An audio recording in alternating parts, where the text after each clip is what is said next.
નમસ્કાર. આપણે બધા આપણા મૂળભૂત અધિકારો એટલે કે ફંડામેન્ટલ રાઇટ્સ વિશે તો ઘણું બધું જાણીએ છીએ અને જાણવું પણ જોઈએ.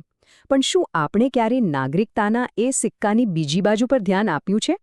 આજે આપણે વાત કરવાના છે ભારતની મૂળભૂત ફરજો વિશે, જે આપણા બંધારણનો એક ખૂબ જ મહત્વનો પણ ઘણીવાર ભૂલાઈ જતો હિસ્સો છે. આપણે હંમેશા પોતાના હક માટે, પોતાના અધિકારો માટે લડતા હોઈએ છીએ. પણ શું ક્યારેય એમ વિચાર્યું છે કે એક જવાબદાર નાગરિક તરીકે આપણી પણ કેટલીક ફરજો છે? અને આ જ સવાલથી આપણી આજની વાતચીત શરૂ થાય છે. ચાલો, આ રસપ્રદ વિષયમાં ઊંડા ઉતરીએ અને સમજીએ કે આ ફરજોનો અર્થ શું છે.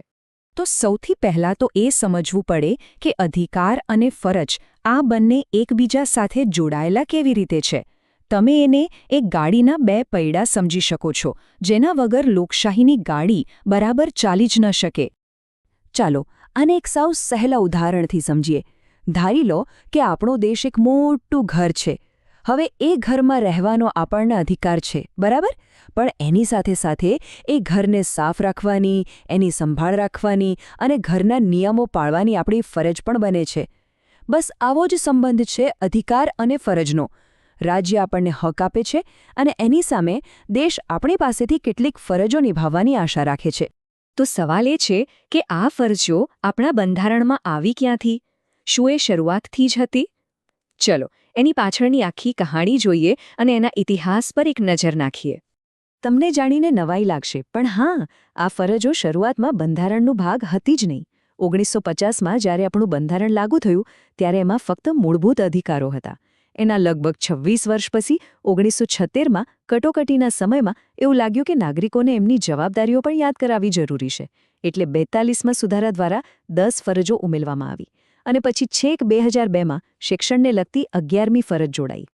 તો આઈડિયા આવ્યો ક્યાંથી? વેલ, એની પ્રેરણા લેવામાં આવી હતી તત્કાલીન સોવિયત સંઘના બંધારણમાંથી, જ્યાં નાગરિકોના હકની સાથે સાથે એમની ફરજો પર પણ ભાર મુકાયો હતો. ભારતમાં આ ફરજો ઉમેરવા માટે સ્વર્ણસિંહ સમિતિ બનાવવામાં આવી હતી અને એમની ભલામણોના આધારે જ બંધારણમાં એક આખો નવો ભાગ, પાર્ટ 4A ઉમેરવામાં આવ્યો. આપણા આખા બંધારણમાં આ બધી ફરજો માટે માત્ર એક જ જગ્યા છે, એક જ અનુચ્છેદ 51-A. પણ આ એક જ અનુચ્છેદમાં આપણી 11 મોટી જવાબદારીઓ લખેલી છે. તો ચાલો જોઈએ કે એ કઈ કઈ છે. ચાલો, હવે એક પછી એક એ 11 ફરજો પર નજર કરીએ. સમજવામાં સરળતા રહે એ માટે આપણે એને થોડા ભાગમાં વહેંચી દીધી છે. પહેલી 3 ફરજો આપણી રાષ્ટ્રીય ઓળખ સાથે સીધી જોડાયેલી છે. પહેલી ફરજ તો સીધી વાત કરે છે કે આપણે બંધારણને માન આપવું અને રાષ્ટ્રધ્વજ અને રાષ્ટ્રગીત જેવા પ્રતીકોનો આદર કરવો. બીજી ફરજ આપણને યાદ અપાવે છે કે આઝાદીની લડતના જે ઉમદા આદર્શો હતા તેને આપણે દિલમાં સાચવી રાખીએ.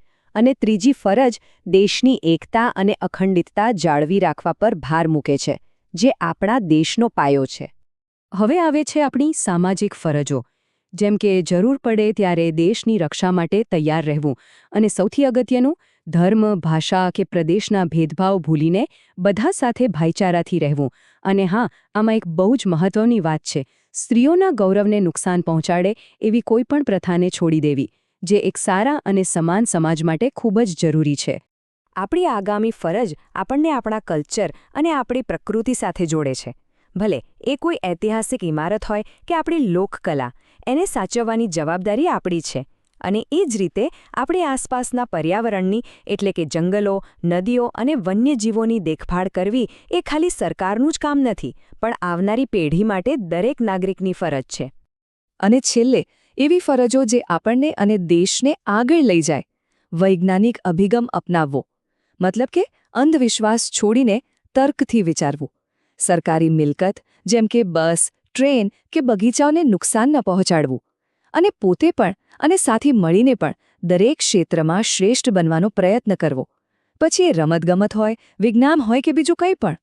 અને છેલ્લે 11મી ફરજ, આ સૌથી નવી છે, જે 2002માં ઉમેરાઈ અને એ સીધી જ શિક્ષણ સાથે જોડાયેલી છે. એ સ્પષ્ટ કહે છે કે દરેક માતાપિતા કે વાલીની ફરજ છે કે પોતાના 6 થી 14 વર્ષના બાળકને ભણવાની તક પૂરી પાડે. આ ફરજ શિક્ષણના અધિકારને ખૂબ મજબૂત બનાવે છે. સારું, તો આપણે બધી 11 ફરજો જોઈ લીધી. પણ હવે આખી વાતનો સૌથી રસપ્રદ અને કદાચ સૌથી મહત્વનો ભાગ આવે છે. એક સવાલ જે કદાચ અત્યાર સુધીમાં મનમાં આવ્યો જ હશે. બસ આ જ સવાલ કે જો કોઈ આ ફરજોનું પાલન ન કરે તો શું થાય? કોઈ રાષ્ટ્રગીત વખતે ઊભું ન થાય કે કોઈ સરકારી મિલકતને નુકસાન પહોંચાડે તો શું એના પર કેસ થઈ શકે? શું એને સજા મળે? અને આનો જવાબ કદાચ તમને ચોંકાવી દેશે. જવાબ છે ના. જી હા, તમે બરાબર સાંભળ્યું. આપણા મૂળભૂત અધિકારોથી એકદમ અલગ આ ફરજો નોન જસ્ટિશિયેબલ છે. એટલે કે ફક્ત આ ફરજોનું પાલન ન કરવા બદલ કોઈને કોર્ટમાં ઘસડી ન શકાય. તો પછી મનમાં તરત જ સવાલ થાય કે જો આ ફરજો પર કોઈ કાયદાકીય બંધન જ નથી તો પછી બંધારણમાં આને રાખવાનો મતલબ શું? આનું સાચું મહત્વ શું છે? આ ફરજોનું મહત્વ કાયદાકીય નથી પણ નૈતિક છે. એ આપણા માટે એક રિમાઇન્ડર જેવું છે. એ આપણને સતત યાદ અપાવે છે કે અધિકારોની સાથે જવાબદારીઓ પણ આવે છે. તે એક મોરલ કંપાસ છે, એક નૈતિક દિશાસૂચક છે જે આપણને દેશ અને સમાજ પ્રત્યેની આપણી જવાબદારીઓનું ભાન કરાવે છે. અને અંતે આખી ચર્ચા આપણને એક મોટા સવાલ પાસે લાવીને ઊભી રાખે છે. જો કાયદાનો કોઈ ડર જ નથી તો શું આપણે આપણી ફરજોને ભૂલી જઈશું? કે પછી એક સાચા નાગરિક તરીકે કોઈ પણ કાયદાકીય દબાણ વગર આપણે આ ફરજોને આપણી નૈતિક જવાબદારી સમજીને પૂરી કરીશું? આનો જવાબ કોઈ કાયદાની કિતાબમાં નથી, પણ આપણા બધાની અંદર છે, આપણી પોતાની સમજમાં છે.